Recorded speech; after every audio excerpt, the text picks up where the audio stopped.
Hey everybody, welcome to The Bottom Line. You know what? There's a trend going over on Twitter, or X-Twitter, I'm not sure what you're calling it these days, but everybody's hot and bothered about sharing the very first concert that they ever attended along with the last. They're also discussing the very best concerts that they've attended as well as the worst, and even discussing the loudest concert that they have ever experienced in their lives. Well, that's what's on the menu for tonight. That's what we're going to be discussing.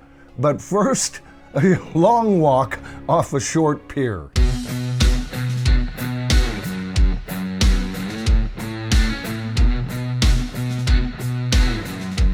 All right, folks, so here's how we're going to do this. I'm going to go ahead and share with you my very first concert, my last, my best concert, my worst, and the loudest concert that I've ever attended. Then I want to hear from you folks in the comments, and I may even run a thread over on my community tabs where it'll be just devoted to you guys giving your input. All right, so you know, in my youth, I lived in a very interesting time. I had been to San Francisco many times. I had seen a lot of concerts in the park, and I may or may not have seen some pretty famous acts there. I was still really young, and I wasn't really aware of what was happening in rock and roll other than the pop rock that I was familiar with in my very early teens. I attended my very first concerts at Winterland. That was my favorite venue to go and see bands. I saw a ton of bands at those concerts, but the very first band I ever paid to go see was Montrose. That's right, Montrose. Sammy Hagar and Ronnie Montrose and company, and they were touring their very first album. You know, I think of Montrose, the album, that first album by Montrose, as one of the best head-banging yet having material with actual melody kind of albums of rock and roll. They blew me away, all of them wearing tennis shoes and leaping around the stage, well, like leaping gnomes. I immediately went out and bought that album the very next day. Now that leads me to the last concert that I've ever attended, and this wouldn't have been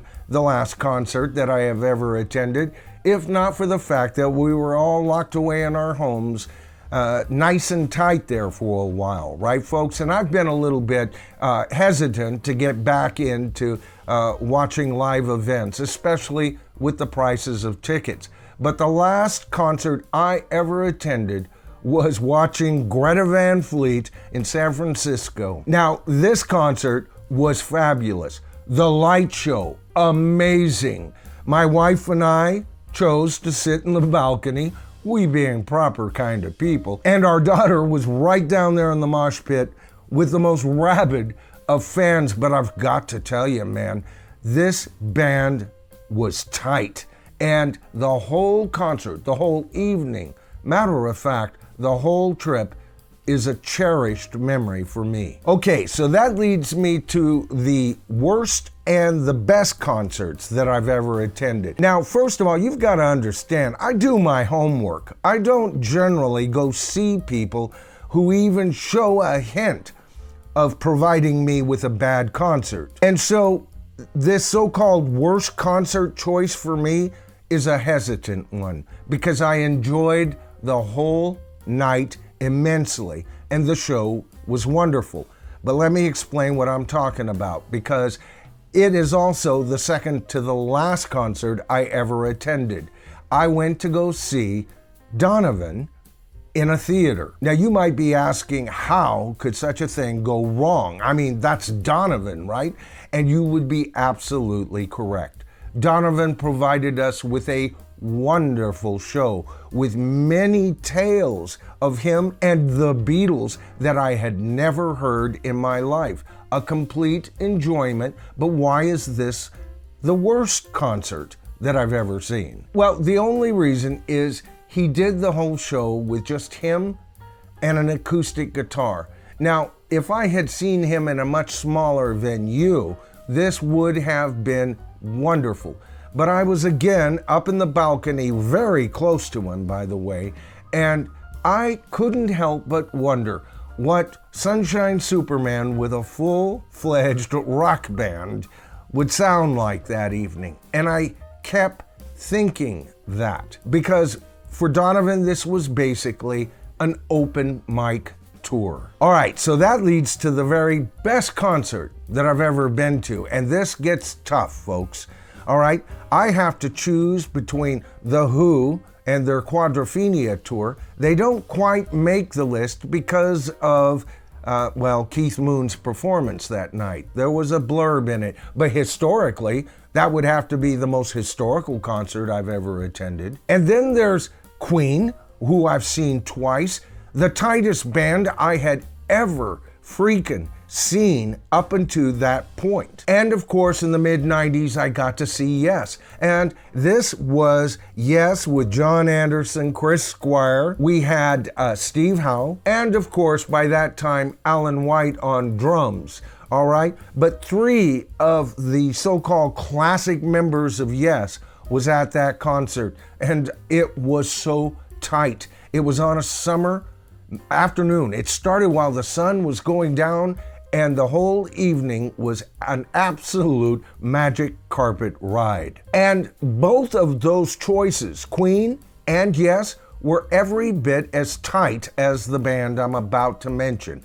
But the most tightest, the best showmanship, the smoothest show I've ever seen was Paul McCartney and Wings at the Cow Palace in 1976. I mean, this tour was the first full use of lasers in the light show. And it was back in the days when you could elbow your way right up to Paul McCartney's feet. He was as tight as his records, as the album Wings Over America shows clearly, with very light post-production techniques offered on that album, by the way, folks. That's a pretty damned honest live album, in my opinion. And of course, there was a freaking Beatle on stage. So yeah, I've got to go with Paul McCartney and Wings live at the Cow Palace, 1976. All right, so that leads me to the final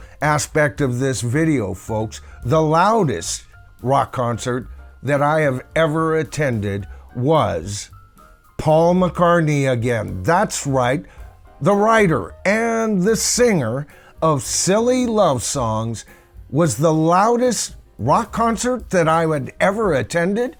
Well, not at the Cow Palace, it wasn't, but over a decade later at Berkeley, California, it was. You know, the night I saw McCartney at the Cow Palace, it was my first wife and I and my bass player from my band. And my bass player, David, said that that was the loudest band he had ever heard, and that he was absolutely amazed at how loud McCartney was. Well, he would have been running for cover at Berkeley. That's all I can say. And as proof that this concert was loud, Berkeley immediately passed laws, decibel laws, following this concert. The man got more complaints from the residents of Berkeley, California than he had gotten thumbs up that night. You know, a lot of people don't know this about Paul McCartney and his concerts. He has always performed them as loud as he possibly can. And I love that aspect because there are the pop elements to his music that translate so much more powerful when you hear those pop-oriented hits at Led Zeppelin volumes. All right, folks, I hope you enjoyed the video tonight. If so, give it a thumbs up, of course. And if you haven't subscribed to this circus, that's easy. Just hit that subscribe to the tribe button, tap that top bell icon, and you'll be notified of all my future videos. But here's what I want to hear from you, folks. These 5 elements. What was the first? What was the last? What was the best? What was the worst? And what was the loudest concerts that you ever attended. Okay, that does it for me, folks. I'm Michael Noland. This is The Bottom Line, and I'll see you in my next video, folks. But here's the thing. Don't forget, we are the tribe.